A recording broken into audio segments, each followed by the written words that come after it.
जादुई टोपी। ठंड का मौसम था और शाम का समय। कृष अपने छोटे से घर में गर्मी कर रहा था। घर के ऊपर एक गुप्त अटारी में कृष अपने परिवार के प्राचीन वस्तुओं को समेट रहा था।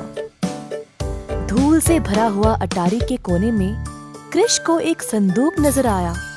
जिज्ञासु होकर कृष ने उस संदूक को खोल दिया। एक चीज ने कृष का ध्यान खींचा, एक बहुत ही अनोखी काली टोपी। कृष को ये टोपी बड़ा अद्भुत लगा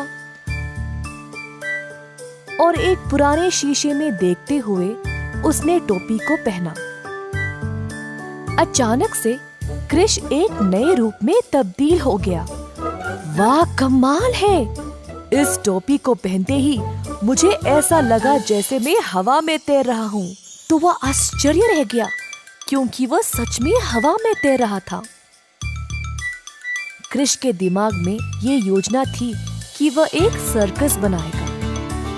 उसने सोचा कि वह गजब की चीजें और अद्भुत चमत्कार दिखाएगा जो कोई सोच भी नहीं सकता। ये काली टोपी कृष की पूरी जिंदगी बदलने वाली थी।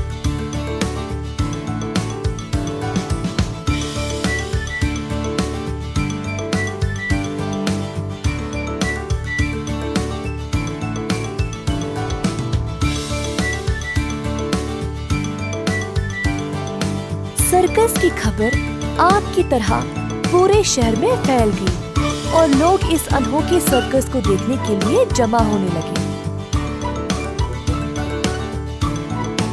इन सब हलचल के बीच थी एक बूढ़ी महिला। वो सोचने लगी कि ये सर्कस अचानक से कहां से आया।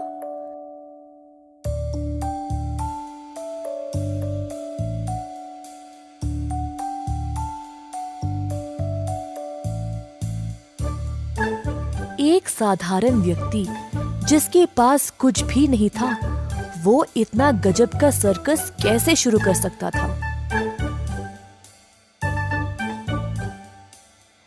उत्सुक होकर बूढ़ी महिला ने कृष का पीछा करते करते उसके घर पहुंची और उस पे जासूसी करने लगी।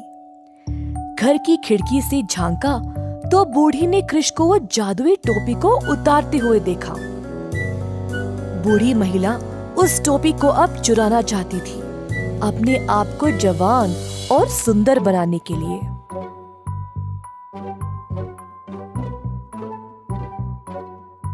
कृष की अनुपस्थिति में बूढ़ी महिला घर के अंदर चोरी छुपे आकर टोपी उठा ले गई।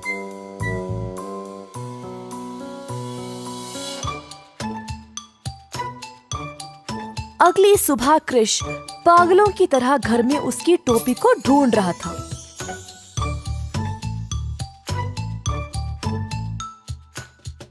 टोपी गुम होने के कारण कृष बाहर भाग निकला ढूंढने के लिए। कुछ दूर पहुंचने के बाद उसने देखा कि एक जगह भीड़ जमी हुई थी। जल्दी से वह आगे बढ़ते गया और रास्ते में उसने अपने दोस्त श्याम से पूछा कि वहाँ हो क्या रहा है। श्याम ने बोला कि कोई सुंदर सी लड़की वहाँ नाच दिखा रही थी और शहर के सारे लोग यही देखने आए हुए हैं। कृष उस लड़की के बारे में जानने के लिए उत्सुक था और भीड़ की ओर भागा। कृष ने देखा कि एक लड़की नाच दिखा रही थी, रंगीन कपड़े और एक लंबी लाल टोपी पहने हुए। कृष को संदेह हुआ। नाच समाप्त होने के बाद लड़की ने सबसे पैसे लिए और चुपचाप भीड़ में गायब हो गई। कृष ने अपने दोस्त श्याम को साथ लिया, उस लड़की का पीछा करने लगे। लड़की अपनी टोपी उतारी। टोपी उतारते ही सुंदर लड़की एक बूढ़ी बदसूरत महिला में बदल गई। कृष को तुरंत पता चल गया कि उसकी टोपी चुराने वाली और कोई नहीं, बस यही बूढ़ी महिला थी। कृष और श्याम ने जल्दी से योजना बनाई टोपी वापस पाने के लिए। कृष घर के सामने वाले दरवाजे पर खड़ गया। कृष को देखते ही बूढ़ी महिला डर कर भागने लगी और तभी श्याम ने उसे पीछे के रास्ते से पकड़ लिया। बूढ़ी महिला ने दावा किया कि टोपी उसकी ही थी। कृष और श्याम ने उसे समझाया कि उसने चोरी करके बहुत गलत किया। बूढ़ी महिला परेशान हो गई और अंत में उसने टोपी वापस कर दिया। कृष और श्याम काली टोपी को लेकर वापस सर्कस चले गए। कृष ने शहरवासियों का मनोरंजन करना जारी रखा। अंततः कृष की मुलाकात एक सुंदर लड़की से हुई जिससे उसने शादी कर ली और साथ साथ खुशी से अपना जीवन गुजारा।